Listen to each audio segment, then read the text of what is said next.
So, tú fuiste a la escuela en el West Side. West Side. I still can't go to sleep without some white noise in the background. And my white noise growing up were political discussions with my stepfather and all his friends from Latin America. Mm-hmm. So it was a part of me from a 7-year-old boy, till I left the house when I was 18. Okay. So I was I may have been the only Mexican American in my elementary school. I think I was. I left MALDEF to work on the Kerry campaign, John Kerry for president, in Arizona. It's funny because at Berkeley was the first time I met Antonio Viragosa. Yeah, que era el alcalde de ley por un largo tiempo. Bienvenidos a Latinos Unidos. Están aquí con Andrés Izquieta. Estamos aquí para inspirar a latinos por todo el mundo. Que no me importa, que lo voy a hacer. No vas a poder hacer nada, tienes que empezar por creértelo tú. No lo hago porque tú me dices que no lo hagas. Pero realmente sé que es muy difícil. Hola amigos, estamos hoy día otra vez en otro episodio de Latinos Unidos con mi buen amigo Paul Vizcaino. Muchas gracias por estar aquí. Un placer. Yo lo conozco a Paul por un largo tiempo, probablemente que 15 años o un poquito más de eso. Y Paul estaba conmigo cuando hicimos la frase Latinos Unidos. La historia es que nosotros estábamos en Brasil hace 3 años y medio para 9 años y compartimos una casa con unos amigos, pero él y yo éramos los únicos latinos. Y después vino nuestra amiga Verónica, shout out to Verónica. Y los tres estamos ahí alrededor de la piscina, solos los tres, y nos reímos. Y no sé, nomás creo que yo dije Latinos Unidos y pasó Latinos Unidos. Desde ese tiempo, siempre cuando lo veo a Paul, siempre le grito Latinos Unidos. Cuando estaba pensando en el nombre del podcast, ¿qué nombre más mejor que Latinos Unidos? Yo tengo mucho estima para Paul. Para esta entrevista, esta va a ser la primera vez y maybe la única vez que voy a dejar que alguien hable en inglés, pero a algún punto maybe se va a sentirse un poquito confortable para hablar en español. Y Paul es alguien que es un empresario de asuntos públicos en gobierno, política y mucho más que les va a explicar exactamente lo que él hace. Con buen orgullo, Paul Vizcaino. Thank you. Thank you. Very happy to be here.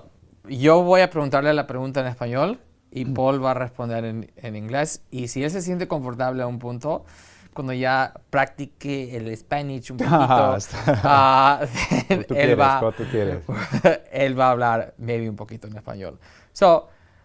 ¿Qué exactamente tú haces para el público, para que entienda? For sure. So I run a public affairs government relations firm that I founded about 10 years ago that basically helps companies, individuals, and any entity navigate through the government bureaucratic process, both locally, statewide, and nationally.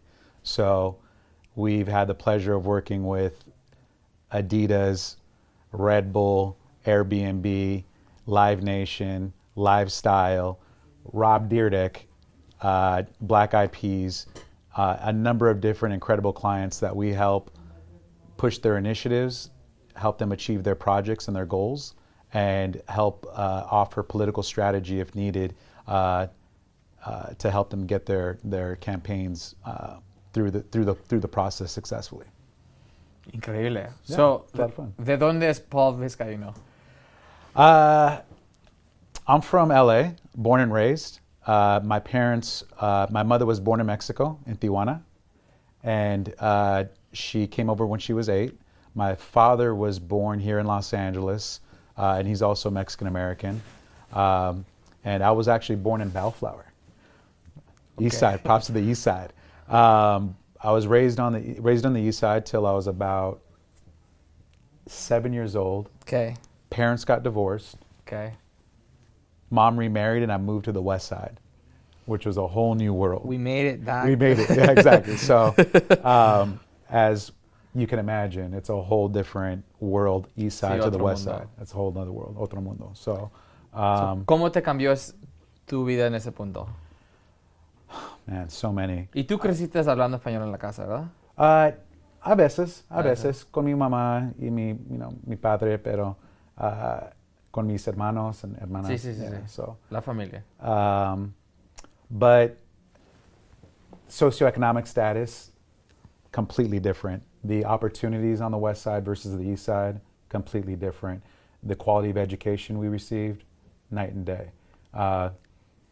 Weren't too many gangs where we lived on the west side at all, zero, I would say. Yeah.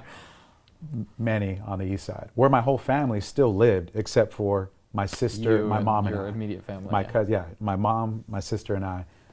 All my dad still lived on the east side. My cousins, grandma, everybody you can imagine. So it was interesting going back and forth, and I think that really kind of turned on the light switch about the economic and socioeconomic disparities that exist within the city. That alerted me to, something needs to be done here. So that's how I kind of got into politics. Okay, so tú fuiste a la escuela en el West Side. West Side. Okay. So I was I may have been the only Mexican American in my elementary school. I think I was the only Mexican American in my elementary ¿Cuál school. escuela fuiste? Carl Thorpe. Okay, But I yeah, went, Carl Thorpe on San Vicente, and I was there from 5th to 6th grade. Was vice president my 6th grade class. Que sí. Of course, I should have been president, of course, but I did a coin flip with my best friend at the time, and he got the president. But I played Caesar. Imagínate si nosotros elegimos un presidente así con un coin flip. Exactly. And then from there, I got accepted into Brentwood, and I went to Brentwood School. And there happened to be a couple of, I think three other Latinos in there. Yeah. So very You know small what it numbers. is. You know Yeah, what it is. no. Loyola. I was, one of very few too. Yeah. ¿Y cómo fue Paul a los 10 años? Paul was a troublemaker. Paul was a troublemaker, and still causes trouble here and there, but in a positive way. Raises the attention to issues that are important to our community, and Sí. I'll cause trouble if they aren't adequately attended to. ¿Y desde qué edad tú sentías que tú estabas interesado en la política? Porque si eres el vicepresidente de la clase, ya tienes como un ritmo que estás interesado en eso. Yeah, because we grew up during a time when Prop 187 was taking place in California, right? Pete Wilson's policies towards Latinos and immigrants was setting the standard nationwide about how to treat undocumented and immigrants in general. A lot of the problems for California were being scapegoated by the Latino community because of Pete Wilson. So there was a lot of tension. I mean, we're talking about, LA riots. We're talking about, Prop 209. So during my time in school, even as a young kid, I was really politically aware to having to wave the flag for the Latino community, being the only Latino in my elementary school, being one of 3 Latinos. Nobody else was outspoken like I was about, our community, and having to be the sole representative when nobody was there to support you. Right. So I got politically active very early. I was indoctrinated very early. On top of the fact that my stepfather was very politically active. He left Chile. He was there when Pinochet took over and left because of the political persecution there. So he was very politically active. So en la casa tú estabas siempre oyendo eso. Yeah. So eso te comenzó como se dice en inglés, like shape your mind. Absolutely. So I still can't go to sleep without some white noise in the background. And my white noise growing up were political discussions with my stepfather and all his friends from Latin America. Mm-hmm. So it was a part of me from a 7-year-old boy, till I left the house when I was 18. So it's always been a part of my life. Sí, no, es loco porque yo siempre pienso que las cosas que te interesa cuando eres un chico, por ejemplo, yo siempre cuando yo tenía 5 años, yo siempre estaba interesado en la moda, pero no sabía, obvio, quiero ser diseñador en la moda, whatever. Yo nunca pensé eso, pero es crazy porque a mí siempre, por eso es como like good parenting es Ajá. tan importante porque Muy importante. las fundaciones que te ponen en tu cabeza a los 5, 6, 7 años y cosas así te ayudan, como se dice, take shape de la mente Yeah. en cómo tú vas a ser un día, maybe en 20, 30 años. Yeah, exactly. Y es like, tú eres un caso perfecto de eso, porque si estás oyendo eso todos los días y eventualmente te interesas en la política, eso te ayudó porque es like, porque 12 años estás en tu cabeza Yep. esa vibra, you know? Yep, exactly. And I mean, look, you're talking about, and I'm sure you experienced this at Loyola. You know, there's discrimination all over. I mean, Yeah, from yeah, different of course. professors. I mean, I remember when I was in 8th grade at Brentwood, you had to choose your class, the language you were going to pursue in 9th grade, and the French teacher came in and said, you know what, you guys don't need to take Spanish. Like, what do you need it for? You only need to speak it to your maids. Right. And I was so offended and couldn't believe that an educated person would say that to a group of young individuals. I told my stepfather, and he came in and met with the dean at the time and said, this is totally inappropriate. My stepfather being from Chile and a neurologist, you know, so it was so bizarre. And, you know, those type of experiences have motivated me to make sure that, you know, there's always a voice in the room when it comes to the Latino community's voice being heard. Yeah, so, ¿cómo fueron tus años en la secundaria? They were very politically active, you know. I would say, so I went to Berkeley, you know, I went to... Pero, antes de eso, la secundaria. Oh, I'm sorry. En high school. In high school. Yeah. So man, those were, high school for anybody can be trying, right? Yeah. Let alone being one of the only Latinos in a very prestigious school with a lot of expectations and a lot of money. Yeah. So I actually didn't realize it at the time, but I was a good athlete, and that was a way for me to actually gain acceptance amongst my peers. And I kind of focused on that, you know. I spent a lot of time. I was 3-sport athlete, football, basketball, and baseball. That was in junior high, but in high school it was football and baseball, and I was on triple threat here. hardly. I mean, I was decent, but in 9th grade I was the only freshman on varsity football. Oh wow! So, and we in 10th grade we won the championship. Ese era siempre el grado 9 en el varsity, siempre era el mero chingón. Mero, yeah. Got Exactamente. It. ¿Qué posición? Wide receiver, kickoff returner, punt returner, cornerback. A little mijo en todas las posiciones. Yeah. Okay, so. Pero muy flaco. Muy flaco. Siempre, ¿Y muy flaco. tenías buenos grados? ¿Te Así, interesaba el así. colegio o no? Así. Así. Yeah. Okay, so ¿cuál era tu próximo? Te fuiste a Berkeley, ¿verdad? Sí. So actually, yeah. So it was funny. In 11th grade, my sister was in college, and she was a mechista. She was a mecha, and she introduced me to a program called the Chicano Latino Youth Leadership Project.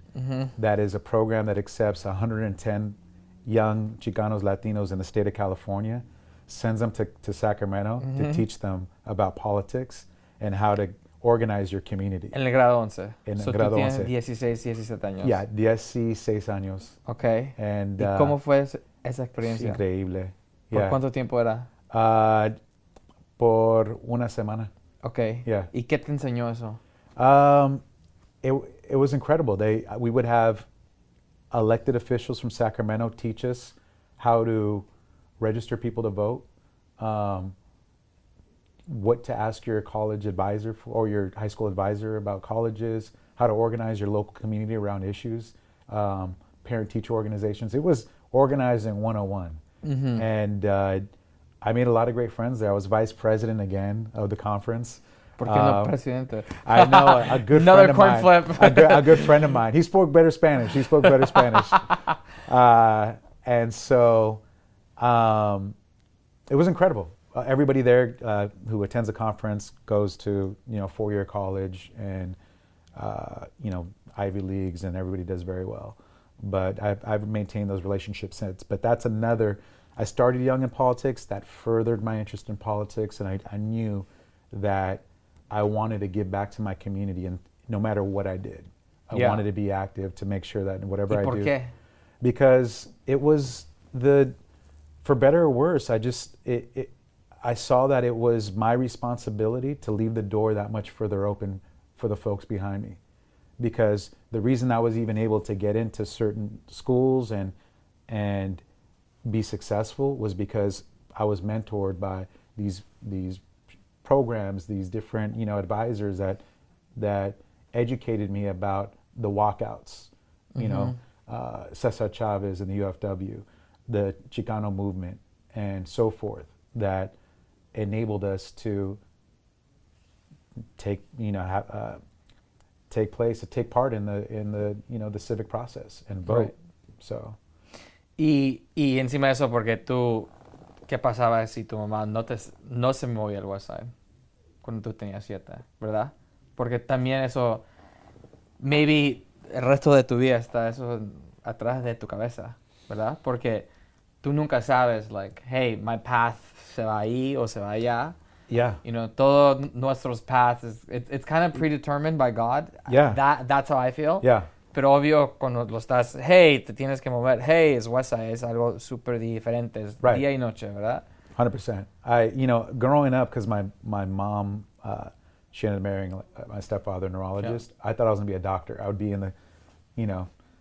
the CAT scan room, like, watching Doogie Howser and be like, oh man, this is what I'm gonna do. Sí. And the more the political climate started to heat up in California, with, Governor Pete Wilson, Prop 187, Prop 209, the LA riots, all the Y tú fuiste un teenager. Yeah. Durante este tiempo. Yeah, exactly. ¿Y cómo tú te involucraste en eso? My mother was actually a big part of it as well too. She would educate me on these issues, and she took me to the anti-Prop 187 marches, and my sister, and would say, this is, my mother was an immigrant. She was a first generation, I'm first generation. Actually, well, since my father was born here, I'm not first generation, but, you're first generation on her side. On her side, yeah, and a half. So, all this anti-immigrant rhetoric was very personal to me. Mm-hmm. And, I got a lot of it from some folks in Brentwood. They would say some pretty obnoxious things. My classmates and my peers. I was still very, as you know, I'm a people person, so I get along with everybody. Very big people person. But don't think there were some comments in there that I didn't take home with me. No. No, yo lo sentía también porque yo siempre el chiste es que me parezco como un güerito, ¿verdad? Pero uno ve mi nombre. Andrés is queer en high school, ¿verdad? Yeah. Y los gringos siempre tenían, no siempre, pero había unas veces que había unos side jokes, unos chistecitos ahí de like, go back to your country. Yeah, whatever. exactly. Like, go back to your country. Bro. Go pick me some oranges. Yeah, all that stuff. dumb. All that just stupid. Yeah, I know. A tu madre, cabrón. Yeah, a tu madre, güey. Güey, a tu madre, güey. A tu madre, mamón. Exactly. Okay, so ya te estás graduando de high school. ¿Cómo decidiste ir a tu universidad? So I was really politically active at the university. I was part of the Raza Recruitment and Retention Center. You're just come on, hermano. Just writing it off. And so I was so happy to have a support network. Sorry. Si quieren un blueprint de ser super pro-latino, listen to this podcast. Tienes que oír todas las notas 100%. que dice el señor Vizcaino. Okay. 100%. Sigue, okay. Repita Ándale, otra vez. ándale. ¿La raza qué? So, Raza Recruitment and Retention Center. Okay. And so what that would do is help recruit. ¿De qué colegio? Berkeley, UC Berkeley. Okay. And that was to not only recruit Latinos into the university, but to retain them there, because what happens is a lot of Latinos get into the university, but they don't have the support network to maintain their grades and to to succeed in the university. So the organization would be a support network for folks that, needed the help. So, I would give the commencement speech for, the incoming class of recruits and so forth. And then I was also part of Hermanos Unidos, which was another support network. Which is cousin of Latinos Unidos. Kind of like el primo hermano. Exactly, the niño de Latinos Unidos. But I was a part of a number of different support, just Latino network. I started the Latino Pre-Law Society when I was at Cal. And, at that time, we were actually marching a lot because Prop 209 was going on. Y para los que no saben, Prop 209 was the revocation of affirmative action. So, en los colegios. En colegios, sí. Yeah. Okay. So, y para los que no entienden, también para los que son súper jóvenes que no entienden lo que era Prop 187, ¿les puedes explicar? Yeah. So Prop 187 was an initiative that was that would deny undocumented immigrants any social services. So that's healthcare, school, any social services you can think of. We can go down the whole gamut, deny them completely, which would have, as many of you can imagine, create complete chaos in society. Voy a repetir eso en español para los que no entienden el English. La 187 era que como 1990 y algo. 1994, 5. Sí, como en los medios de los 90s, pero era un prop que pusieron aquí en California que quería negar todos los servicios sociales para los inmigrantes que eran considerados ilegales, que no tenían documentación. Por ejemplo, nada de salud, de welfare, de casa, todos los servicios que puedes imaginar. Era una cosa que era súper grande y habían marchas y rebeldes, de todo. Y yo me acuerdo de ese tiempo que estaba muy fuerte. Y comenzó como...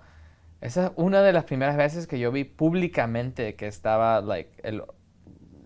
no sé si quiero decir la palabra odio, pero que había un sentimiento negativo con la comunidad latina aquí en California. Exactamente. Okay. So, and what people don't know, what folks don't know is that Prop 187 really galvanized the Latino community and took the state of California. You had a Republican governor at the time. There hasn't been a Republican governor since. And Arnold. Oh, I'm sorry. Arnold was. But he was like an actor. I'm sorry. No, I stand corrected. I meant actually the state hasn't gone Republican in the presidential campaign since. Got it. That's what I'm, yeah. So, it really turned the state, and even the majority within the state parties of the Assembly and the state Senate have been majority Democratic ever since. Y Prop 209? Prop 209 was affirmative action, and what that did was eliminate any preference given to minorities, disadvantaged communities. ¿En el estado de California o en la nación? California. Ok, so para los que no entienden, era otra proposición que pusieron en California, donde en California siempre ha habido algo que se llama affirmative action, que es acción afirmativa. Is that right? Donde dan preferencias en, por ejemplo, si van a aceptar, vamos a decir, por matemáticas simples, 100 estudiantes, vamos a decir que, 30% de los estudiantes tienen que ser hispanos, afroamericanos, asiáticos. Vamos a dar preferencias. Vamos a decir si los 100 mejores estudiantes que son para esto son americanos, como anglos, van a dejar que 30 de esos sean preferibles de, como dije, hispano, asiático o afroamericano. Y había harta marcha también porque harta de las universidades ya no estaban tan gringas, ¿verdad? Se estaban haciendo más asiáticas o más latinas o whatever. So, anyways, sigue. So, had to give the brief to no, that's great. No, perfect. Yeah, no, 100%. Because I forgot too. Yeah, no, I know. And it just reminded me, I'm like, oh, fuck. Yeah. No, and it was a big deal for our communities. I mean, it really changed the landscape here in California. So, very, very active on campus. I majored in political science, minored in English, and minored in Chicano studies. Graduated with honors. Graduated, got an A on my honors thesis. And it's funny because... ¿Cuál era tu thesis? The thesis was actually on LAPD. On the whole structure of LAPD and community policing. That's cool. So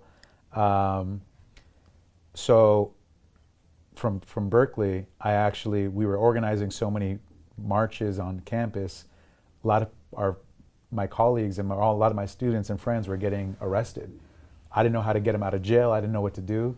So I called the Mexican American Legal Defense and Educational Fund, MALDEF, which is a civil rights organization.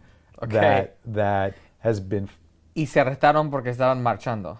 Yes. Okay, got it. Yes. Nada por nada de violencia. Nada. Yeah, no.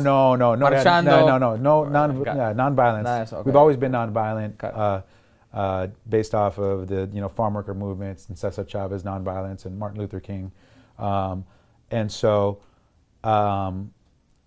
with that said, I called MALDEF so much and I created a relationship with them.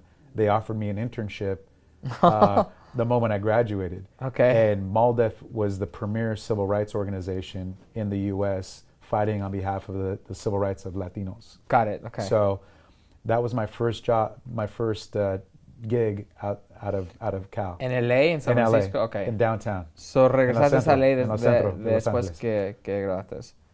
Exactamente. Y durante la universidad, ¿tú estabas haciendo internados en cosas políticas durante el verano, durante la escuela o qué?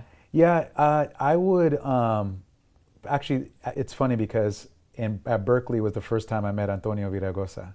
Yeah, who... Que era el alcalde de LA por un largo tiempo. Exactly, who I ended up, working on his campaign, and he appointed me to 2 commissions, and I've been, very supportive of him in the past. I would get involved with different candidates and different initiatives, but really I didn't have that much time because Berkeley is a pretty intense university, and I spent a lot of time studying. I needed to study, unlike some of my friends who don't need to study. It was a great experience, and I wouldn't trade it for anything. Okay, so toda tu experiencia en la universidad, estabas organizando las marchas, estabas estudiando la política, estabas involucrado en tópicos que tocaban la comunidad latina y llamaste a esta organización, te ofrecieron un trabajo internado. It's MALDEF, Mexican American Legal Defense and Educational Fund. Okay. Yeah. So te regresaste a LA y comenzaste a trabajar con ellos. Yeah. ¿Cómo fue eso? I ended up working for one of the trailblazers in the Latino community, Antonia Hernandez. She was the president and general counsel of MALDEF and argued and helped defend Latinos on some of the biggest cases and was victorious. I ended up being her executive assistant and board liaison, which was awesome because I got a firsthand experience of working, of not only working with her and learning so much, but I would be on conference calls with civil rights leaders from all over the country that she would be speaking to about national civil rights issues from the African American community, the Asian American community, Latino community, of course, the LGBTQ community. So it was phenomenal. It was a crash course in organizing 101 and politics 101. So, matter of fact, at that time, there was the affirmative action was being revoked in Michigan. So I was part of a lot of those discussions. And beyond working with her, I put together the board meetings, and I was responsible for organizing these board meetings and taking notes with our 25-person national board. So I got to meet some of the biggest trailblazers and civil rights advocates in the country at the time. ¿Y qué te impresionó durante ese tiempo, cuando estuviste ahí? Porque tú estabas en la posición única que estabas como exposed a todas estas personas que son leaders Yeah. en sus industrias. Yeah, so I was sold because I believed, and the reason why I started, I studied politics, and the reason why I got involved in politics is because I believe that politics was a way to improve the situation of our communities, and through legislation, through getting elected officials in office who are sympathetic towards our causes and our needs.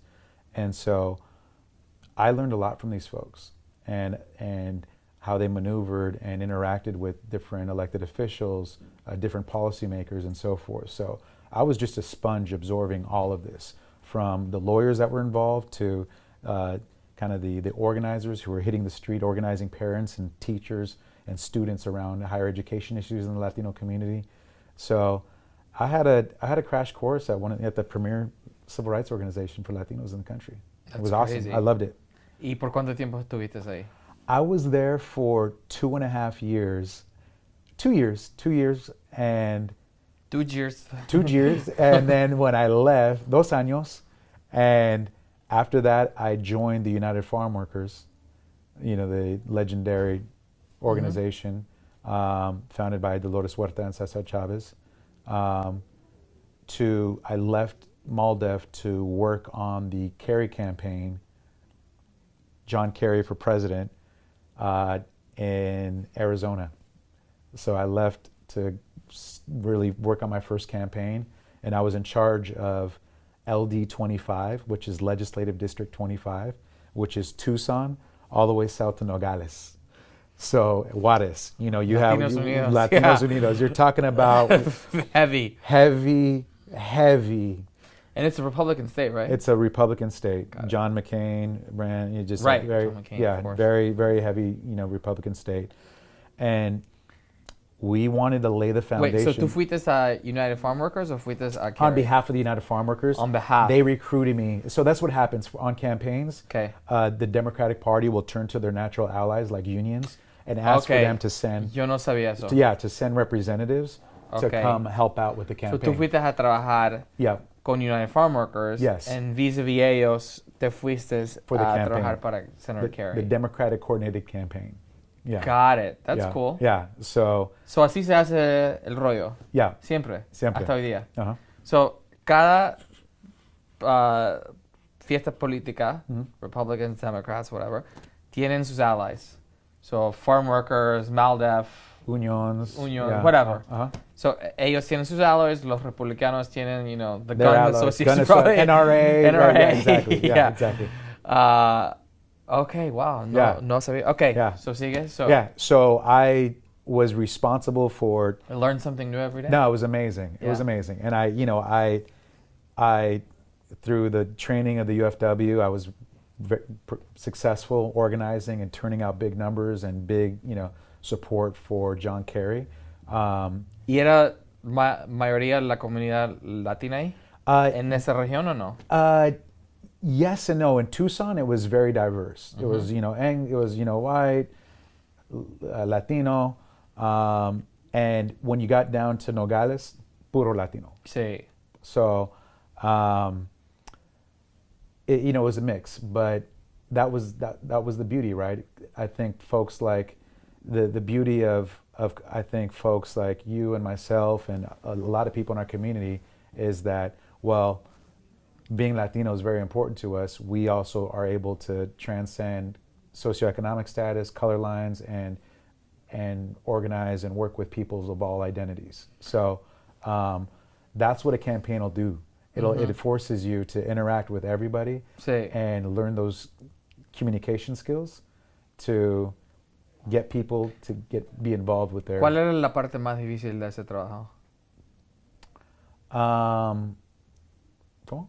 ¿Cuál era la parte más difícil de ese trabajo?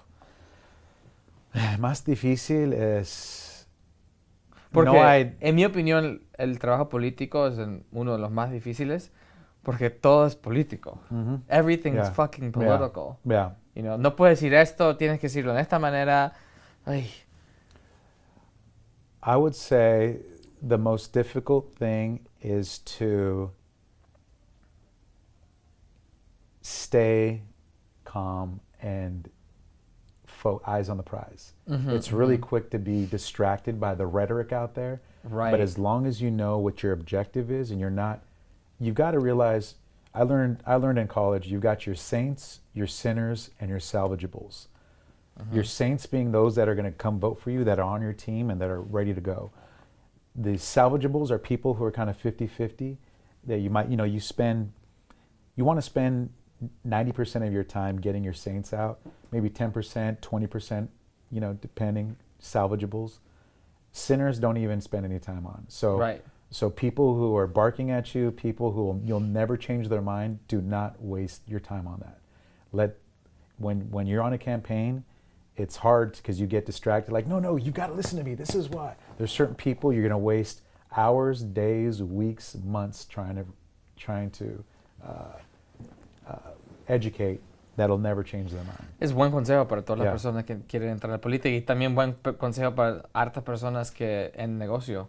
Si yo quiero vender un producto y yo tengo mi audiencia, te enfocas en esa audiencia, la audiencia secundaria, te enfocas 10-20% de tu tiempo, los que tú crees que nunca van a pegar tu producto, no gastes tu tiempo. Exactamente. ¿Y por cuánto tiempo estabas tú en ese trabajo? No para United Farm Workers, pero para Senator Kerry. I worked on the Kerry campaign for, I want to say, a year. ¿Y viviste en Arizona? Arizona, and then when we started to see that we weren't going to win, we did a heck of a job. It was called Turn AZ Blue, and the infrastructure there has been amazing, and you start seeing some of the groundwork that we put in at that time. You're starting to see the fruits of our labor. Now, you're right. And Obama, I'm sure. Obama and all that. So when we started to see we weren't going to win, some of the Democratic coordinated campaigns split up teams all over the country and sent people to New Mexico. I was sent to Colorado to work. It was great, though, to work on Ken Salazar's campaign for U.S. Senate, Latino for U.S. Senate. Got it, okay. Who was taking on Pete Coors. As in like Coors family. Coors family in the Rocky Mountain State. As in they have a lot of money for As in they campaign. have a lot of name ID. Right. They have a lot of money. And we were running a Latino who was the DA at the time, or the AG at the time for the state of Colorado. And we ended up winning. And it was amazing. Latinos Unidos. Latinos Unidos, hermano. So ¿por cuánto tiempo estabas con Kerry? Por un año. Yeah. ¿Y a qué punto, si la elección está en noviembre, te mandaron a Colorado? Yeah, so went to Colorado, I want to say in August. Okay, so we had a couple months. 3 meses. Yeah, 3 meses working on. 2-3 meses, yeah. 2-3 meses working on the Kerry / Ken Salazar and his brother, by the way, John Salazar, into Congress. So it's a triple threat. It was amazing. Like so another Latino. Yeah, exactly. Kind of like my baseball, my football, and my basketball days. Triple threat, baseball. So we ended up winning. We ended up winning two of the 3. Yeah. Kerry lost. But it's amazing, though. But it was amazing. So. ¿Y trabajaste en todas las 3? Yes. Pero más enfocado en Salazar por senador. Yeah. Okay, and cool. so and John Salazar, Congress. So. Got it. It was great. Porque cuando te mandan para cosas así, ¿tú trabajaste para la oficina de Salazar? Mm-hmm. So era como un... It was for the Democratic coordinated campaign that works to get Democrats into office, but also that in turn gets Democrats to the poll to then vote for the presidential candidate. Right. So is it kind of like the DNC for the state? That's exactly what it is. Okay, got it. That's exactly what it is. So para los que no entienden, porque yo no entendía nada hasta hace 5 segundos que hice esa comparación. Política. La política. Hay, en Estados Unidos hay una convención nacional que se llama el DNC, que es Democratic National Center. There's a Democratic National Committee. National Committee. And there's a Democratic. Yo no sé nada de política. I just vote left, but that's there's a lot of there's a Democratic coordinated campaign. There's a Democratic National Committee. There's a few acronyms. So en cada estado, yo aprendí ahorita, estoy aprendiendo harto. Hay un committee que ayuda a soportar todos los demócratas que están corriendo para oficina en ese estado. Vale, okay. Exactamente. So, it was a big victory for, U.S. Senator Ken Salazar, who ended up being, Obama appointed him to be the Secretary of the Interior.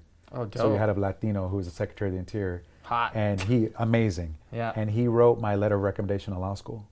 So, of course yeah, he did. Yeah. So, you know, we had an incredible relationship. Leroy Salazar, his brother, who was running the campaign on behalf of the family, and phenomenal family, the Salazars.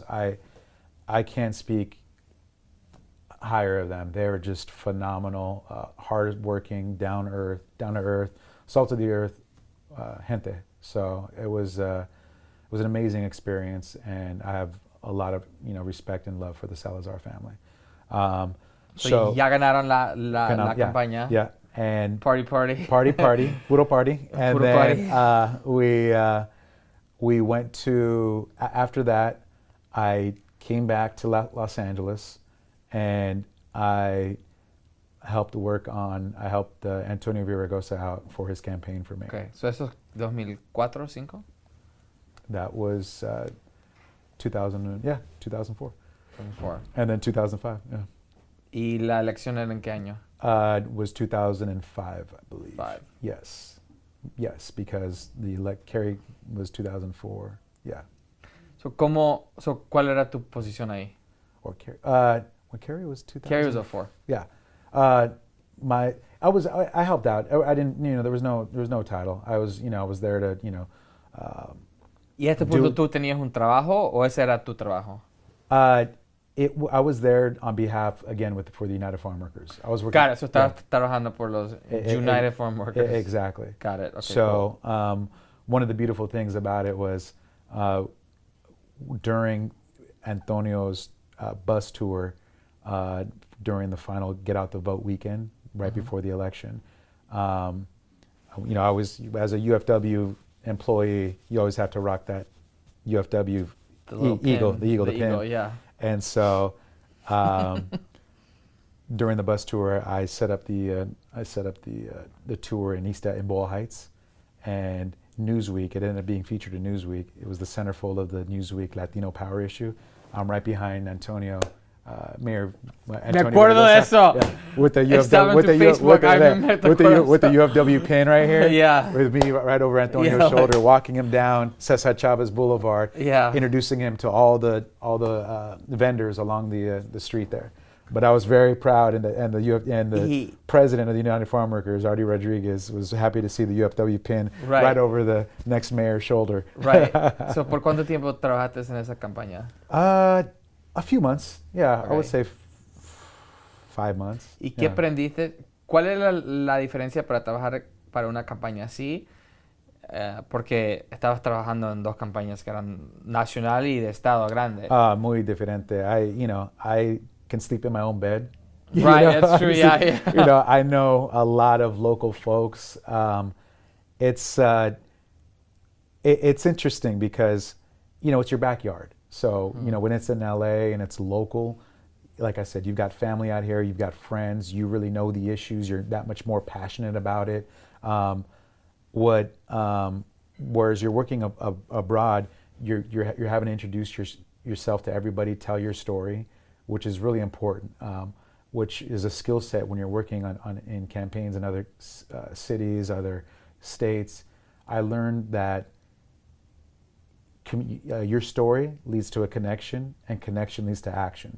So really telling people who you are in a very succinct manner and a very relatable manner leads to a connection, and that connection leads to some type of action, whether it's them getting out a vote, whether that's them believing in an issue, whether it's them buying 5-4. It's so important, storytelling and connecting with whoever you're talking to. So that was a skill that I'd really honed not working at home, where I expected people to know, oh yeah, you know me from here and here, and so that was a little different. I didn't have to tell my story as much, but it was. I also enjoyed that part of these out-of-state campaigans. Right. Y Antonio era el primer alcalde que era latino en LA, ¿verdad? LA first, yeah. And so hicieron historia. It was a historic election. ¿Cuál era la diferencia en esa campaña con el voting constituency? latino en vez de los años antes? It was the biggest. It was the biggest turnout for Latino vote. It was the biggest Latino vote turnout in any election leading up to that point. And you know, Antonio had everybody though. He had the African American community behind him. He had the he had, a lot of folks. I think the Jewish supported community. him too. Yeah. The Jewish community was behind him. Labor. It was Asian American community. It was beautiful. LGBTQ community. Who did he run against? He ran against Han. Oh, It Han. was the second time that they ran against each other. Han won the first round, and Antonio won the second That's round. right. Yeah. Mayor Han. So Mayor Han was a one-term mayor. Yeah. Wow. Yeah. No, it was an amazing election, and he was a rock star. You know, he was all over the place. He came out and shocked the state. It was ¿Y great to see. él antes de eso qué hacía? After that, No, él hizo Oh. antes de ser alcalde. Uh-huh. ¿Qué fue él? He went into the private sector. No, before. Oh, before, I'm sorry. I thought you were saying, okay. Before that, he was the council member in Council District 14 in Los Angeles. Got it. So he was a council member. Yeah. Just for a very short term. And before that, he was the Speaker of the California State Assembly. Got it. Yeah. Okay, understand. Yeah. So he was a long-time organizer, long-time, active, went to UCLA, your rival school. En my rival school. ¿Y Yeah. por qué tú crees que hasta ese punto que la comunidad latino siempre tenía, como se dice en inglés, low numbers at the voting polls? That's a good question. I think it's Porque no es que, el stupid chiste es, no pueden votar. No, hay, yeah. millones de latinos en LA que pueden Yeah, I mean, I think there's a votar. long history of gerrymandering, Uh-huh. I think there's also, a long history of just, my vote doesn't count, Sí. just, whatever I do, that so-and-so, there's a kind of like a sense of nihilism in the community, Yeah. like it's just whatever, my vote doesn't matter, my vote doesn't count, which, stems from a lot of, there's corruption in a lot of the countries that Latinos come from. Yeah, And they don't really, that's actually a very good point. they don't really believe that no matter what they do, their vote's not Sí, going to porque matter. It's already figured si ellos out. vinieran acá, Yeah. for sure, los padres son de allá. It's es todo corrupto. It's corrupt. There's no, so there's a lot of different issues, and also our communities, we're working 2-3 jobs and, can't really make it to the polls. And there was no vote by mail at that time. Now, I believe there's no, there's no less of an excuse. Less of an excuse. With being able to vote by mail and how easy it is now and so forth. Our numbers, it's pathetic what our numbers are now, and it's really sad to see. Even with this last gubernatorial election, Latinos came out, and it was horrific the turnout. Right. Okay, so ya estás 3 in a row que ayudaste. We'll leave Kerry was the first one, so you took the first loss. Exactly. Pero después Salazar, Exactly. Villaraigosa. Yeah. ¿Qué hiciste después de eso? What did I do? I'm trying to recall Of here. course. I ended up working on a few campaigns and initiatives from the kind of a renewable energy initiatives, and it was I'm trying to think, just different local and statewide initiatives, and then ¿Para quién? for the environmental community, and So ya comenzaste a trabajar para la comunidad privada. that's right. Okay. That's right. So ya no estabas en United Farm Workers. No, yeah. So at that point, I decided to focus on some campaign work, and I hopped on I believe it was the California Clean Energy Initiative. I've worked on so many. I'm trying to think about what the one was exactly right after, and I think it was Prop 87. ¿Y eso era la primera vez que tú trabajaste en algo así? Yes. Y a ese punto, ¿cuál era como el new challenge? It was a statewide campaign in California, and that was my first statewide to help actually get the Latino vote out in support of this initiative. And the initiative was actually to tax the oil companies and the gas companies to create renewable energy and new sources of energy. Got it. So cuando tú estás como en esta pensamiento que tú quieres ir a conseguir a más latinos para venir a votar, ¿qué está yendo por tu mente para planear y hacer la estrategia para eso? That's a good question. So, we would go after traditional avenues of media, from Spanish-speaking radio to, television to, different nonprofit organizations that work with Latino communities to register Latinos to get out and vote. And we would put together events, invite Latinos to come and learn about the initiative, and let them know the benefits for our communities and why the initiative is important to vote for and the impact it's going to have. ¿Y cuántos eventos tenían que ser? Por Pienso ejemplo? que hay 10. ¿Y hay eventos que Yeah. fracasan? Yeah. ¿Y cómo te sientes tú cuando eso pasa? We lost, by the way, that campaign. You lost that game. I'm Yeah. sorry. Yeah, I'm sorry too. Taking on the oil companies is very difficult. They've got an Right. endless budget. Endless budget. And it was great because at that time it was a great experience working on it, but it was a very kind of it was definitely a learning experience to see that. ¿Cómo te entraste en eso específicamente?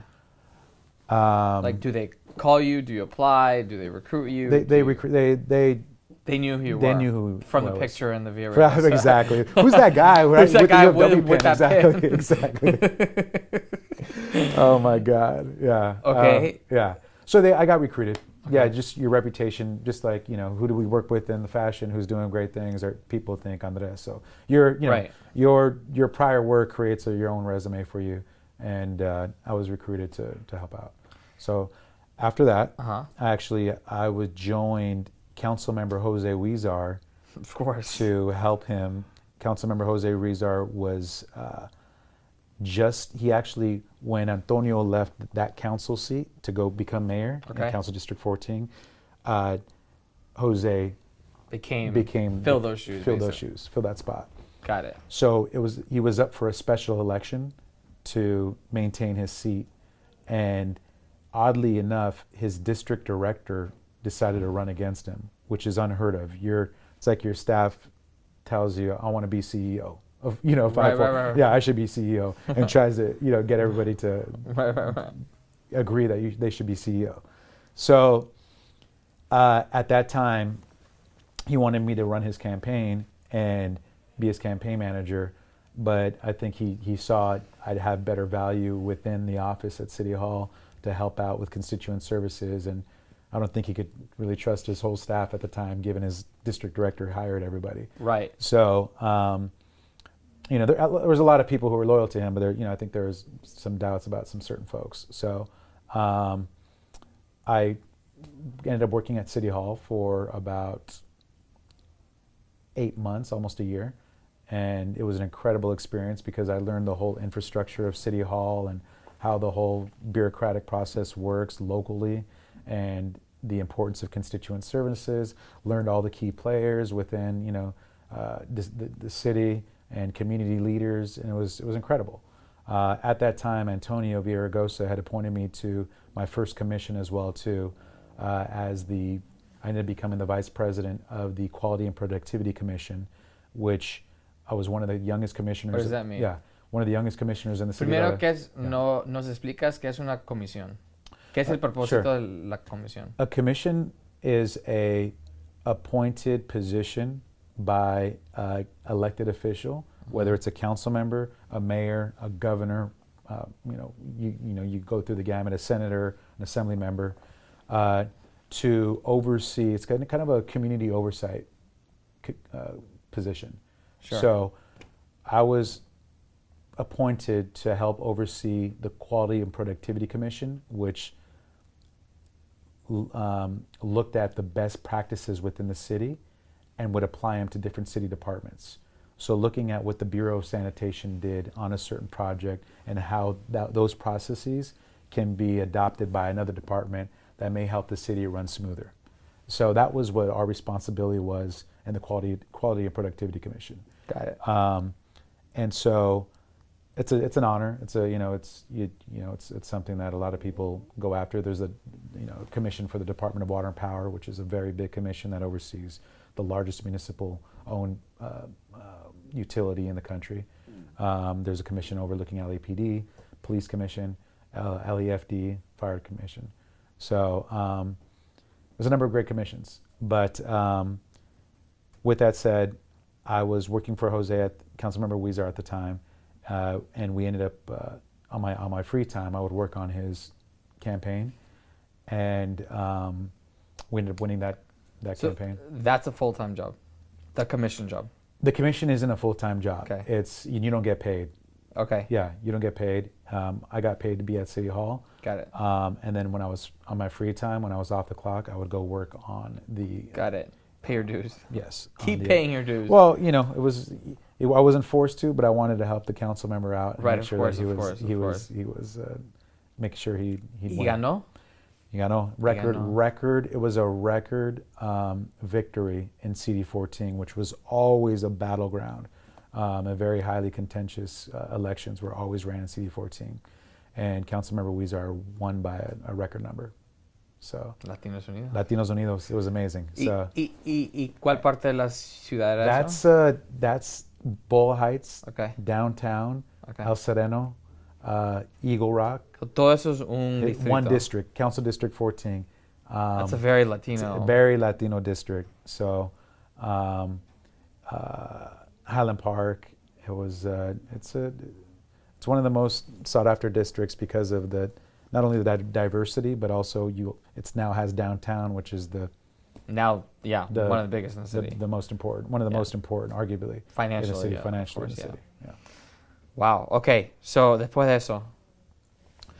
Después de eso, I was approached by a friend of mine, Frank Acevedo, who ran his own company. He went to USC, and he was an entrepreneur. And he said, Paul, you know so many people. You have a great relationship with a number of folks. I need so much help within the city of LA and navigating this whole process. And he was a big land. He managed a lot of properties, owned a lot of properties in the city. He said, why don't you start your own company, and I'll be your first client. I was like, And at this point, I'd been part of so many campaigns, and while I represented and I worked with a number of incredible elected officials, I saw a number of just some other electeds, and just I saw what politics does to certain folks, and I said, you know what? I'm not sure if this is what I want to do for forever, run campaigns and so forth. So I decided I can actually have a bigger impact behind the scenes in the private sector, helping and not be just tied to one district. I can work statewide and help elected officials all over the state, all over the county, all over the city, all over the country. So I decided, actually a buddy of mine, Jason Swartz, was the one that actually decided. Shout out to Jason Swartz. Latinos Unidos. Affiliate.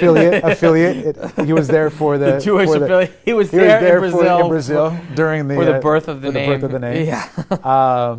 He said, you know what, Paul? When I started my company, it was all about the fear of going out on my own. He was like, you have these relationships, you know you have the client base that'll jump on right away. Just do it. You can do it. He was in my face about it. He's like, the biggest obstacle to success in creating your own company is the fear of doing it. Once you get over that fear, you've got nothing. You're going to be your own boss forever. And thank you, Jason Swartz. Shout out. I did. I ended up, you know what? Going out on my own. ¿Tú tenías? I have, so that was... A ese punto. I'm sorry? A ese punto, Yeah. ¿cuántos años tú tenías? ¿Como 26, 27? I was 27. I was 28 years old. Okay. And so I decided to start my own company. It was called Community Development Partners.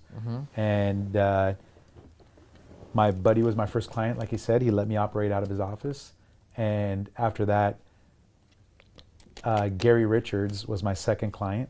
Gary Richards started. Por favor, explica quién es Gary Richards started a Hard Music Festival, which ended up being one of the biggest music festivals in Southern California, and ended up being bought out by Live Nation.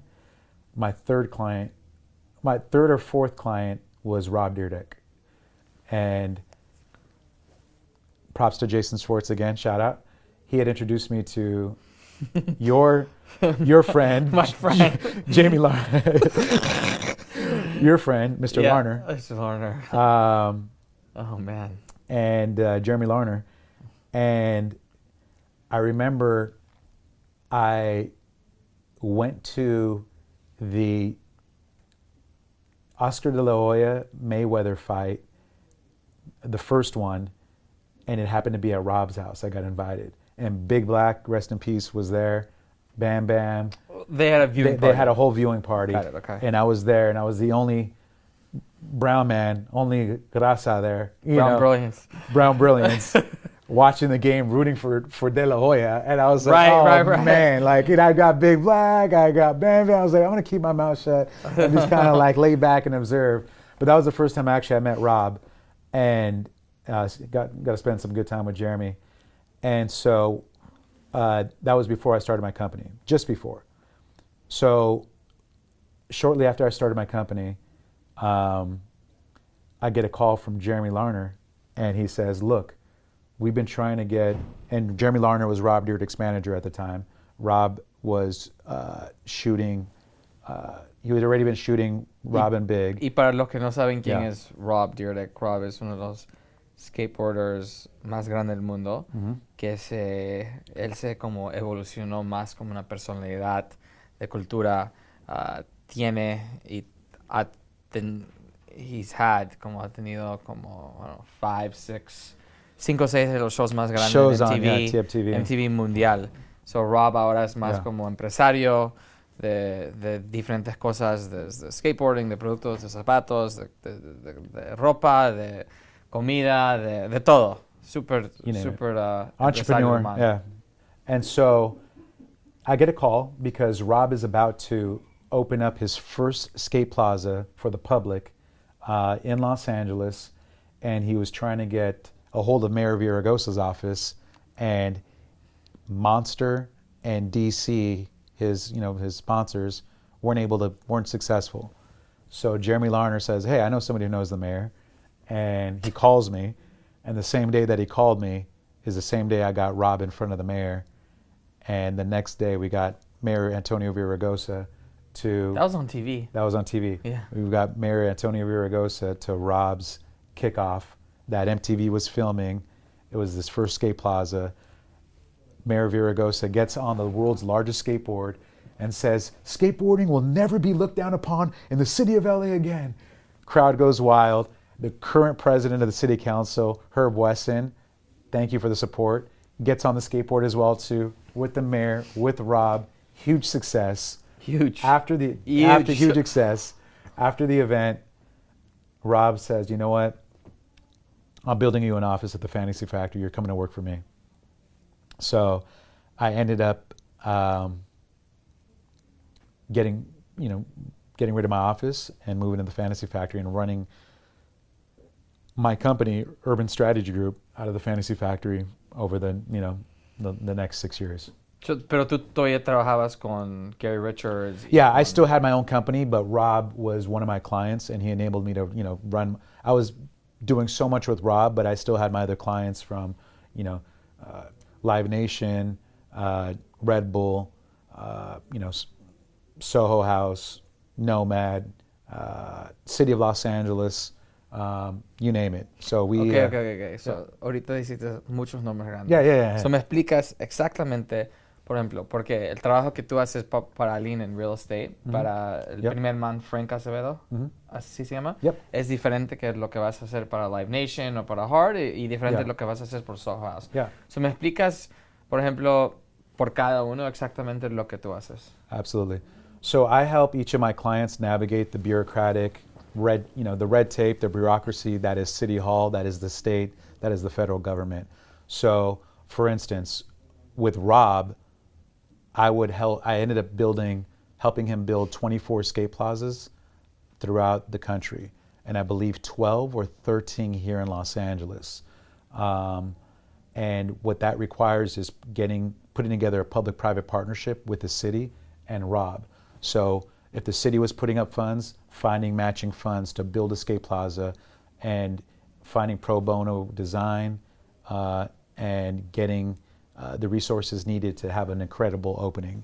So that's what I would do for Rob Dyrdek. And y obvio todo a este punto para ti, tú lo puedes hacerlo. No quiero decir fácil, pero es taca, taca, taca, porque todos tus trabajos que exactly. que I'd have has to call the mayor, años. get the support from the mayor, get the support from the local city council member, get the support from the state senator, get the support from the state assembly member, get the support from the Department of Rec and Parks. So there's all these agencies and entities that have to sign off on this, and I would help facilitate that for Rob. So todo ese tiempo que tú estabas marchando para Siempre, las campañas, siempre. en el calor, sudando, Siempre. durmiendo Siempre, en Colorado, Arizona, Siempre, yeah. paid off finally. Exactamente. Okay, Exactamente. todo ese trabajo, 100%. años después. Okay, Yeah. y por ejemplo para alguien como Live Nation. Live Nation, the same. I would have to work with local local Department of Rec and Park for major music festivals, or the state historic park. Son más para festivales. This is for music festivals. So Outdoor. for Live Nation, we would throw the biggest music festivals in Los Angeles, and I would have to get approval from the local council member, from the state park, the Department of Transportation, the mayor's office, Metro, LAPD, LAFD. All these city agencies have to. This is all the red tape that takes place to get any of these festivals approved. Y cuando tú hablas a cada departamento, Uh-huh. es diferente lo que te pones, like, Exactamente. you're like LAFD hat, then te pones LAPD hat. transportation hat. Okay. Exactly. And when you're talking to the community, you have to talk to them about Porque esto es bueno para la getting, comunidad. yeah, you have to get their support. So Sí. there has to be a community benefit involved as well too. So ¿Y cómo tus clientes te encuentran a ti? they were very Word of happy. mouth? Oh, No, I'm saying, how do they find you? word of mouth. Word of mouth. Word of mouth. I'm getting better on the advertising, but it's word of mouth. When people see, wait, who helped put that event together? Who did this? Who did this? And they just kind of. Y por ejemplo, para Soho House y Nomad, ¿ese es el mismo tipo de cliente? Yeah. So Nomad and Soho House, I help them with their entitlements. So they need approvals from the city in order to get their certificate of occupancy, which enables them to open up to the public. And certificate of occupancy is another way to just say that people can actually enter your building and be there. So Got it. I help them get their approval for, one, the project, making sure the council member signs off on it, because the council member represents the best interest of that community, and you need the support of the local council member. Getting the mayor to sign off, getting the Department of City Planning to sign off, and getting them comfortable with the project, getting the Department of Building and Safety to sign off, fire for public safety and access and elevators, Department of Water and Power. I mean, it's really, I don't want to bore you with all the details, but sí, it's... pero ¿por cuánto tiempo? I mean, no, es súper interesante, pero ¿por cuánto tiempo, por ejemplo, un proyecto como Soho House, cuánto tiempo te toma a ti en eso? It's still, So puede ser años. años. Yeah, 2 Meses, años. años. Depende del proyecto. Yeah. Obvio, un festival es más rápido. Yes, exactamente. Festival es son meses, pero Soho House, Nomad, años. Sí, porque es más Yeah. real estate, Yeah. play y todo Yeah. eso. ¿Y qué otro tipo de cliente tienes? Porque, I mean, es súper diferente Muy todos los diferente. clientes. Yeah, muy diferente. So, otra es, God, I mean, so many. So, like Airbnb. Airbnb through their big international conference called Airbnb Open in the city of LA, and I helped get the support and the thumbs up from the council member to let them have the event. So ellos te contratan a ti para Yes, they contacted me. por el thumbs up. Well, they tried a couple of times and they weren't successful, and they weren't having any progress. But, as you know, in politics and anywhere, relationships and are important. It's council members and elected officials want to know they can trust whoever is presenting a potential project to them. And if they can't trust it, they're not gonna believe it's gonna be the best interest for the community. There's so many people that just want to come in and do the bare minimum to get something done and not be a good community partner. And I Porque always yo creo que eso es lo más importante, ¿verdad? Exactly. De ser un buen socio de la comunidad. That's the community Como is empresario always the community. o compañía. The best interest of the community is always at my heart, no matter what I do. So, and if it isn't, I won't get involved.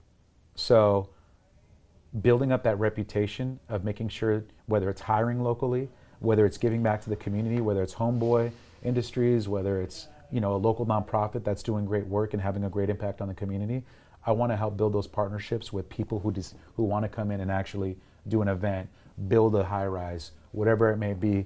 I want to build those partnerships to make sure that everybody benefits from whatever is being introduced to the community.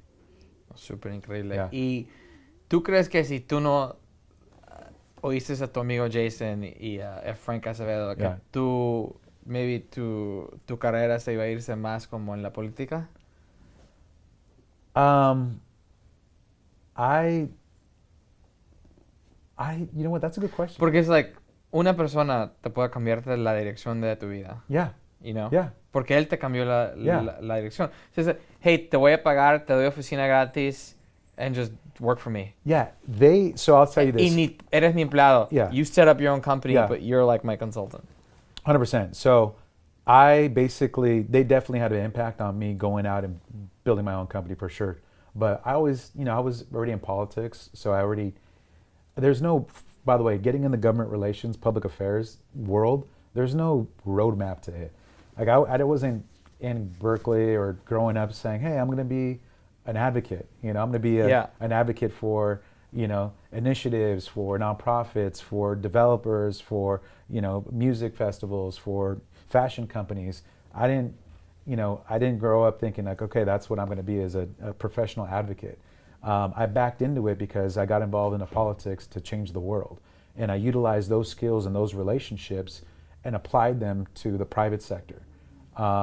Because I run everything like a campaign, whether it's, it's getting the approvals for the Soho House. It's working with getting the approval of the local community, getting the thumbs up from the council member, advocating on behalf of my clients' interests, and also finding a way that we can take care of the local needs. So I've applied the lessons I've learned in politics and campaigning to my current profession and job. ¿Y tú has estado en posiciones donde tu nuevo cliente ha tratado de conseguir el paz Uh-huh. y han fracasado, Ajá. pero cuando van contigo lo cogen? Ujú. Sí, ¿verdad? Yeah. ¿Cuál tú crees que es la razón por eso? Porque obvio tú tienes como una perspectiva interesante porque piensas como político, pero también piensas como empresario.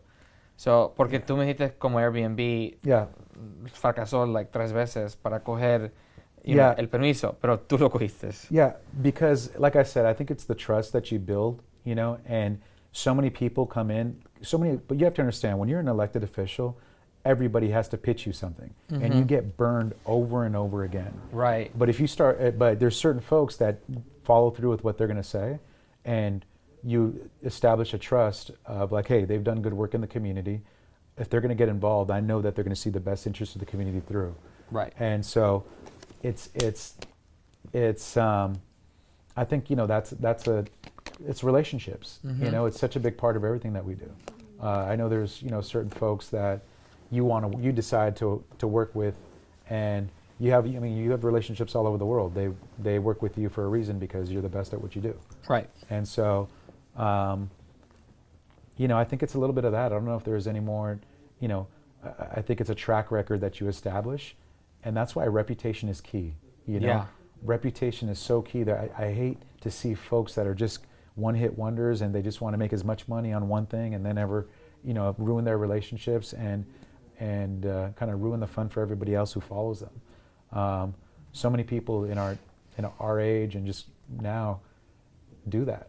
They don't see the long-term benefit of of your word is your bond, and Right. how important your reputation is. If you say you're going to do something, you've got to do it. And if you Porque and nosotros crecimos en esa generación donde eso era like yeah, de tu mamá, de tus profesores, de tu familia. exactamente.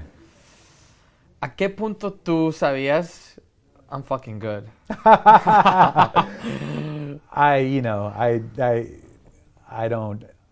I work to achieve that goal every day. But Pero cuando tú te sentías like, wow, lo que yo acumulé es like, Yeah. wow, este proyecto que estaba como Yeah. medio difícil pensar que lo íbamos a lograr y lo logramos. That's a good question. Look, it's important to realize when you do, to recognize when you are successful at something, and you were able to achieve success for a client or your company. You know what? I think it was the first time I think it was the first music festival I did with. Are you talking about when I started my company, or the first campaign, or? Both.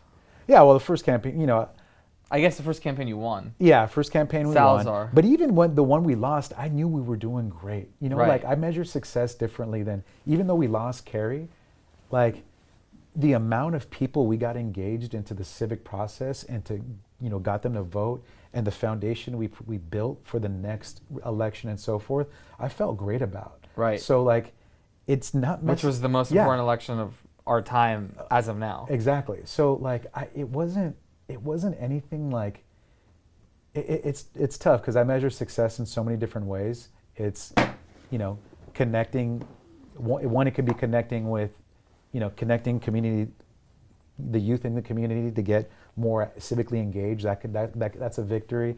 Even though again we lost to Bush, we set up a great foundation for the Dems in Arizona. Although we lost the Clean Energy Initiative, we set a great foundation for environmentalists, and and built these great communities of these that are advocating now on behalf of clean energy. So success isn't always winning a campaign. It goes deeper than that. Yeah. ¿Cuál otras cosas estás trabajando en ahorita? So I've branched out to invest in certain endeavors like restaurants and bars, and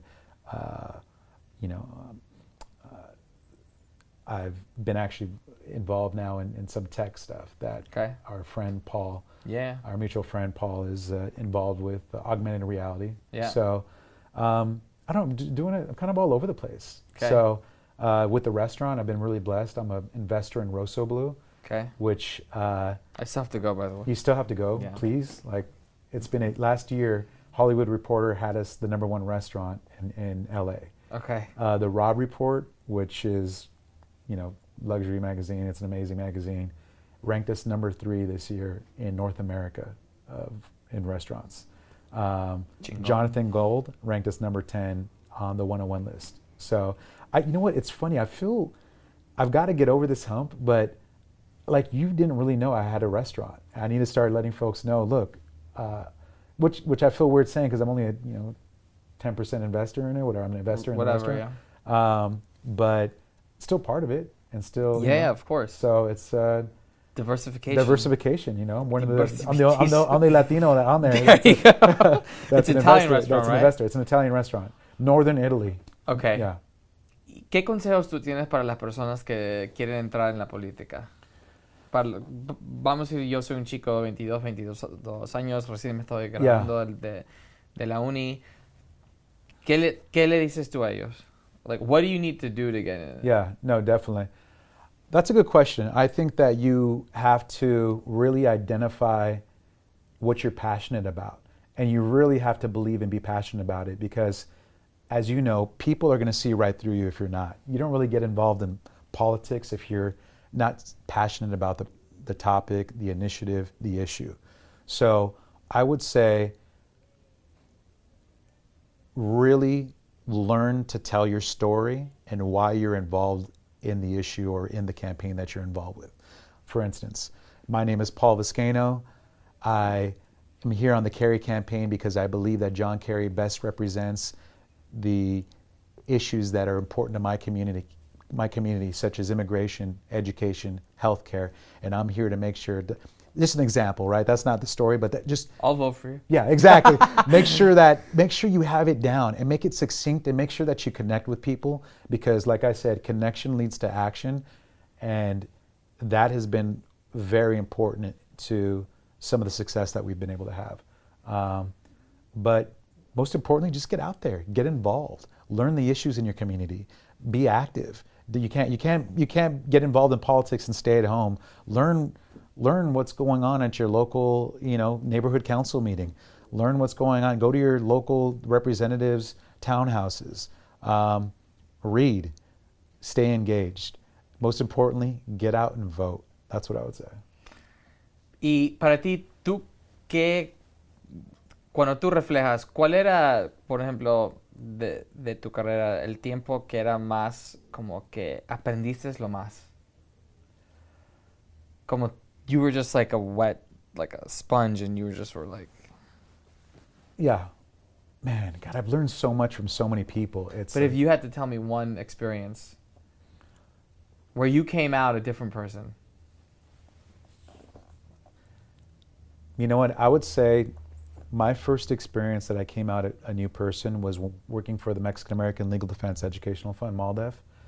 And at that time, I had left being Antonio Hernandez's executive assistant, and I became the paralegal for higher education, which focused on getting Latinos better access to higher education. So at that time, we were taking on the Los Angeles Conservancy regarding the Ambassador Hotel, where RFK was assassinated. And that was my first real campaign that I was a part of. And we won.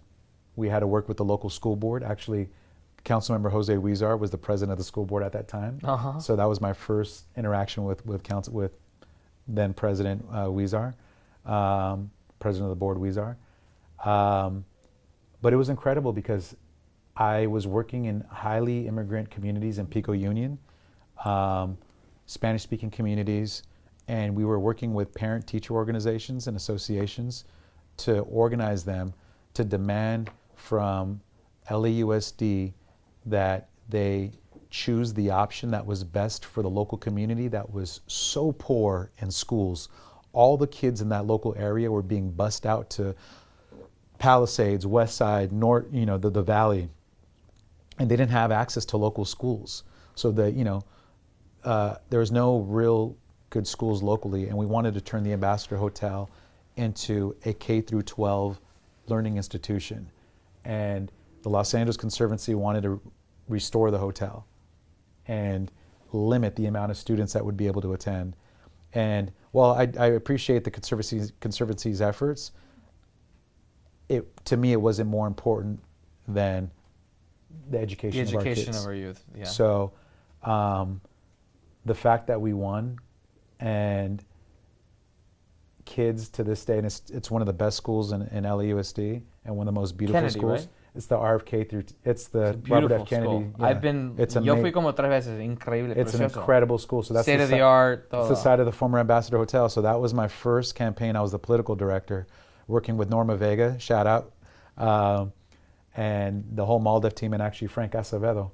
That was my first intro to him, and he said, "You know what, Paul?" He was the one that told me to start my own company years later. Right. So. Y para ti el networking y tus relaciones, ¿cuán importante ha sido eso? Porque, tú en política es todo, ¿verdad? Yeah. Y tú siempre, yo siempre te he admirado porque yo siempre veo que tú es super curator de eso. Yeah. You know? Yeah, man, Andres, it's a great question because, you know what? I treat everybody like they're the most important person in the world. I love learning from people. I learn so much every day through my interactions with folks, and I've benefited from some of the poorest, most uneducated, but wise people you can think of. So, and I've also benefited from some of the like smartest, most educated, and politically connected people you can think of. So I've learned life lessons, political lessons, business lessons, you name it, from such a wide variety of people that I couldn't name like, one relationship that is Sure. like the most important to me. Because you've learned something from I've each literally, one and it's cliche, but it's so true. Like I learned how to be an organizer from, Artie Rodriguez, the president of the United Farm Workers. That's unbelievable. I worked directly for him on certain, initiatives, and it doesn't get better than that. Right. And then I've also learned from the teachers, like I just mentioned on the Ambassador Hotel, the moms of students who are organizing their teachers after their 18-hour shifts, still coming to the community meeting to make sure that their kids get the education that they deserve. Right. I learned from that. Right. Inspired And when you. you see that. So, Right. all of that, all those relationships, they all matter and they define who you are. Right, of course. So, ¿cuál es la próxima cosa grande para ti? What's next, Dak? You tell me, man, what are we going to work on? Latinos Unidos, Latinos hermano. Unidos, Latinos Unidos, mundial. hermano, por favor, mundial. No, pero tienes unos proyectos que estás super entusiasmado. So I'm working on one of the most pressing issues of our time that's going to be at the forefront of the presidential, the gubernatorial, all local campaigns is housing. Homelessness is at a record high nationally, locally. And so I am working with, I'm part of a team that's working with mayors and CEOs. It's called Mayors and CEOs for housing investment. So I just left the U.S. Conference of Mayors in Boston. Where That's why Elias was there. That's Okay, why our dear friend Elias, shout out Elias. Shout out to Elias. We were all there. There's 300 mayors from around the country, and we were there speaking specifically on behalf of the mayors and CEOs for U.S. housing investment. So that's a big one. That's a national campaign. We have the L.A. mayor on board, Philadelphia, now San Francisco, Atlanta. Mayors from all over the country are on board this initiative. Kaiser just donated $200 million. And so we're currently shooting a sizzle reel. I've launched a political advertising firm to help candidates, help companies launch their initiatives. Okay. So that's a new venture that I've started with one of the biggest advertising firms here locally and based out of Beverly Hills. Here. So how did that come about? That came about because there's such a need to put out real information and not fake news in our society, that we wanted to help change the perception that, hey, look, we want to provide real alternatives to, the fake news that's going on out there. So we wanted to start this company. I met my partner of mine, Scott Cooper. He runs MJA Advertising, and we put together, we joined forces to start this new firm. So, nice. We met through one of the guy who's a vice president of my company. Got it. Yeah. ¿Tú tienes rutina todos los días o mañanas? Every day. Every morning, I say the Lord's Prayer. Okay. Right in my car. And good Mexican. Yeah, right good, there. good Catholic Mexican. Catholic Mexican. And while I'm in the car, I put out my intentions for the day and the year, and I recite them and meditate for about 5 minutes, and then I don't start my day without doing that. Got it. I'm a big believer in putting what you want to achieve out there The into the energy universe, out there. and the energy. I'm a big believer. Some people think it's hokey. I think it's a big reason for my success. ¿Tienes un Or favorito? any of the success that I've had. Sí. ¿Tienes un favorito libro, podcast o documentario? Latinos Unidos is my Latinos favorite. Unidos, es obvio, es número uno. Muy obvio. Todavía no lo sabía porque no ha salido, pero obvio es uno de Exactamente, tus 100%, favoritos. 100%. Libro, puede ser Libro, podcast, documentario. Yeah, I would say, man, it's tough because I love that Napoleon Hill, Think and Grow Rich, classic. So I'll read that a couple times a year.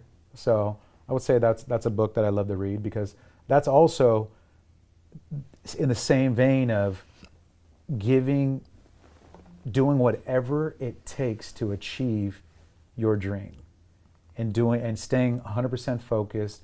Forget the distractions. Want it, and go get it. That's, the gist of it. But, without going into your own, too many Right. details. That's one of my favorite books. ¿Hay algo que tú deseas que gastaste menos tiempo haciendo? For example, Like something you wish you'd spent less time doing. no, but let me see. I wish I spent less time. Let's see. Convincing. On the phone I know. with Mr. Thomas. No, oh my God, come on.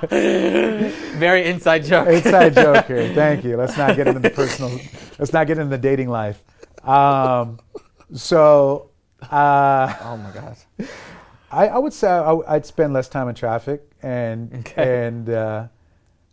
doing what I love doing, and that's interacting with everybody. And more time And more time interacting with people. With the community. I love this. Yeah. I love meeting people. I love being around folks. It's relationships to me are everything. todo.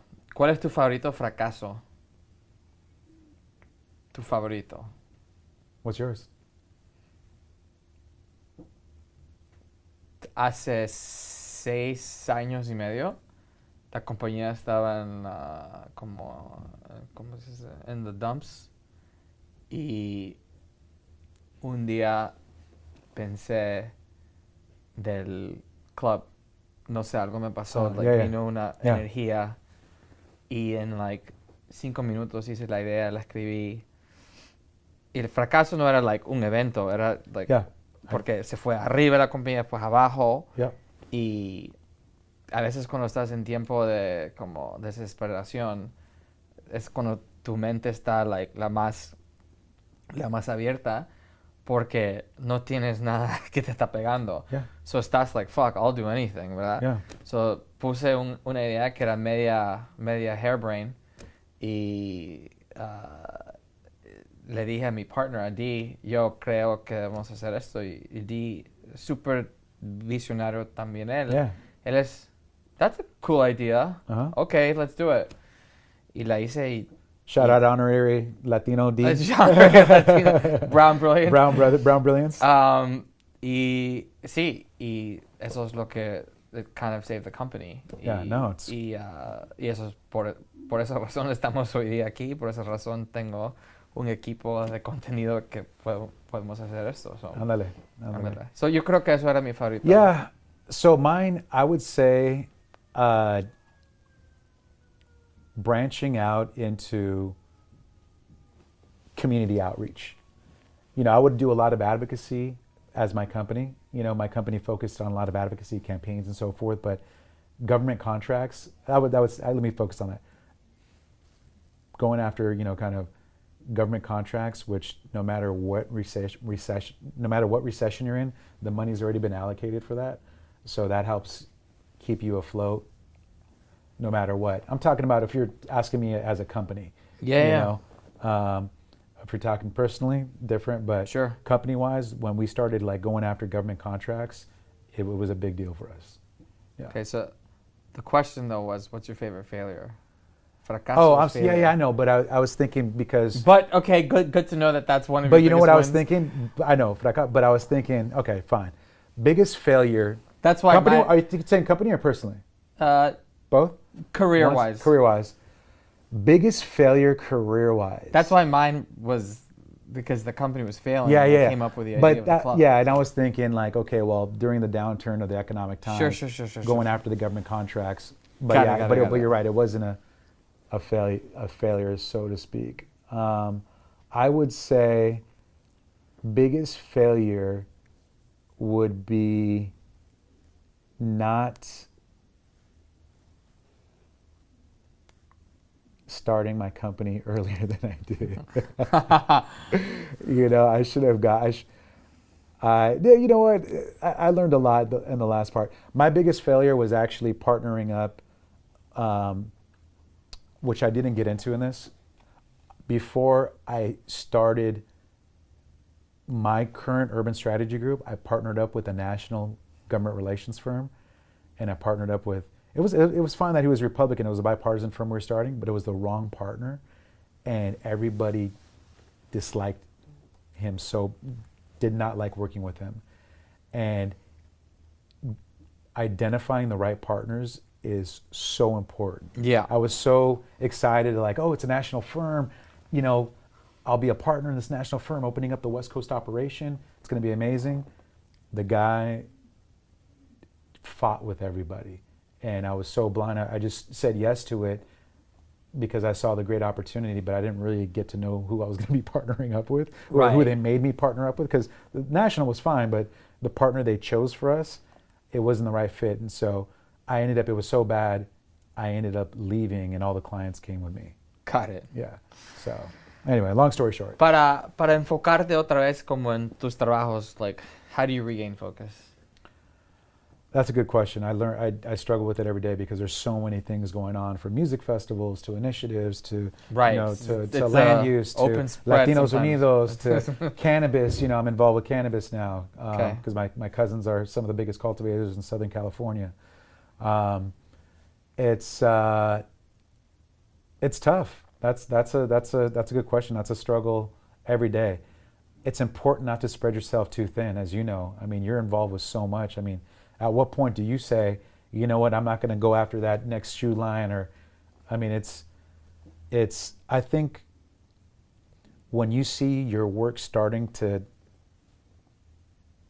kind of slip in certain areas, or your work not be where you want it to be, that's where it's time to say, okay, it's time to focus. Let's not take on more unless you bring on more resources to take on more. Right. Yeah. Right.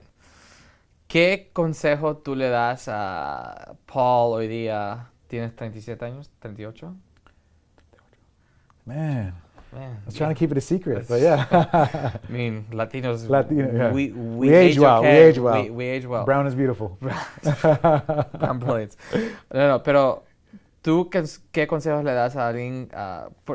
¿Tú qué consejos le das a Paulcito a los 14 años cuando estaba en Brentwood, tratando de lanzar sus campañas rebeldes y todo eso para la raza? That's a great question. That's a great question.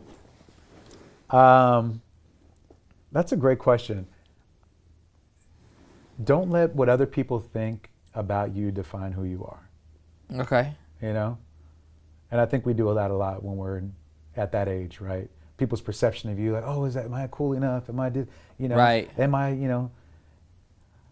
is that what they think of me? Am I, a second-class citizen because I'm Latino and all that stuff. So, ¿qué consejos le das a los latinos que quieren entrar a la política y que a veces maybe tienen miedo, creen que no se puede, o creen que no me van a aceptar en ese mundo, que ese mundo es para los gringos or whatever? I would say have no fear. Come in, bring every bit of passion that you have, and we need it. And if you need the support networks are there to get involved. There's many organizations for you to learn from of how to be active civically and locally. But definitely don't be deterred by early failures or, shyness or, coyness, whatever it may be. No tengas miedo, güey. No tengas miedo, papito. Yeah, no tengo miedo. No tengas miedo, mamita. Yeah. Tú a los 80, 75 años, ¿cómo tú quieres que las personas se te acuerden de ti? That I'm hopeful that we've built a society where we don't have to have Latino advocacy organizations, right? Where we don't have to have these support networks, because all communities, all of us have the same access, are treated as treated the same, and I just hope for a world and and a country we're all truly equal, where we're all treated as equal. Not under the presidency. I know today. it's sad to see where we're at right now, but honestly, it's important, because I know we're talking a lot about Latino rights, but I'm an advocate for any community in struggle, whether it's the African American community, whether it's the LGBTQ community, environmentalist community. Like, we all need to support each other. So while we've been talking a lot about Latino rights, and 100% that's where my heart is as well too, it's important for us to work together to make sure that any community that's being attacked, anybody that's not represented, any community that doesn't have a voice, that we're there to be the voice for them.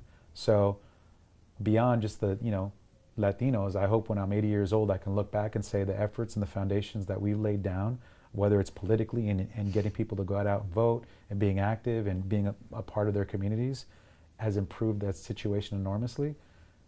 No matter if you're brown, black, white, Asian, you name it, that would make me happy.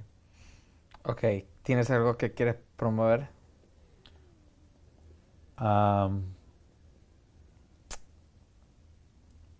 Anything. Promote that. Rosa Blue. Rosa Blue. Come out and check out Rosa Blue. No, seriously, come out, check out Rosa Blue. Hit me up, DM me.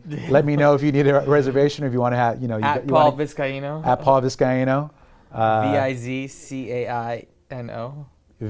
Paul, Vizcaino. I said that, no? No, you said C-A-N-A-O. Hey, I think you put the I before the A.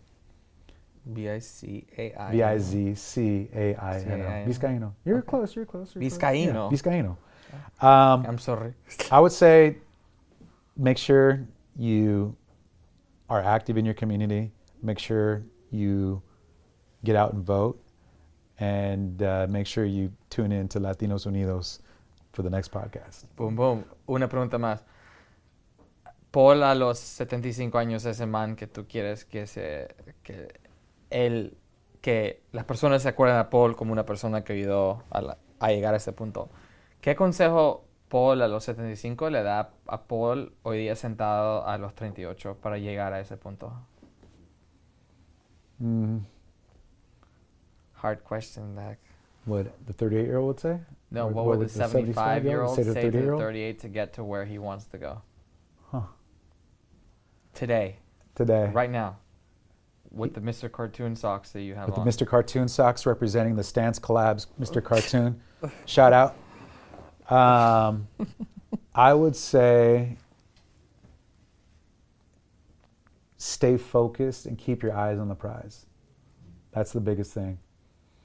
Because at the end of the day, I feel like you and I and folks in our, like us, feel like we can achieve what we set our minds to, but that it also like gets us involved in this, and we don't necessarily focus on like what we need to in order to achieve the ultimate success that we want to see.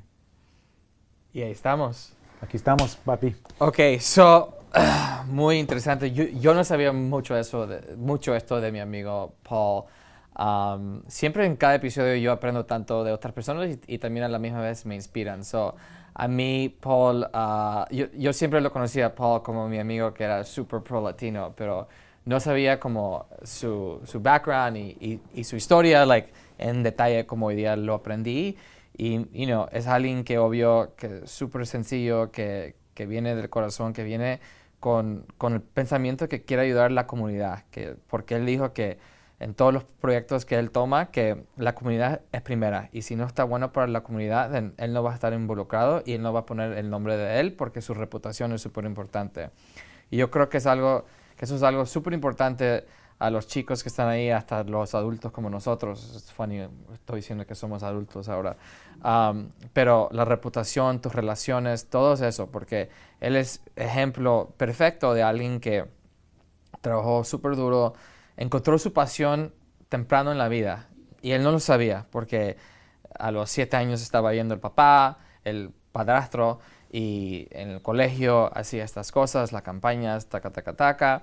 Y cuando se fue a la universidad se desarrolló más, trabajó en campañas y todo eso, y final a un punto era un empresario que lo ayudó a él a motivarlo a ser un empresario él mismo. Y él es alguien que como ayuda a llegar los sueños a las personas como empresarios y compañías, y a la misma vez es alguien que ayuda a la comunidad de tomar los sueños de esas personas por lo bueno y ayudar a las dos personas. So, con mucho orgullo, mi amigo Paul Vizcaino, Latinos Unidos, Andrés Isquieta. Chao. Gracias por ver otro episodio de Latinos Unidos. Soy Andrés Isquieta. Por favor, suscriben a mi YouTube, mi iTunes y los veo la próxima vez. Chao, chao.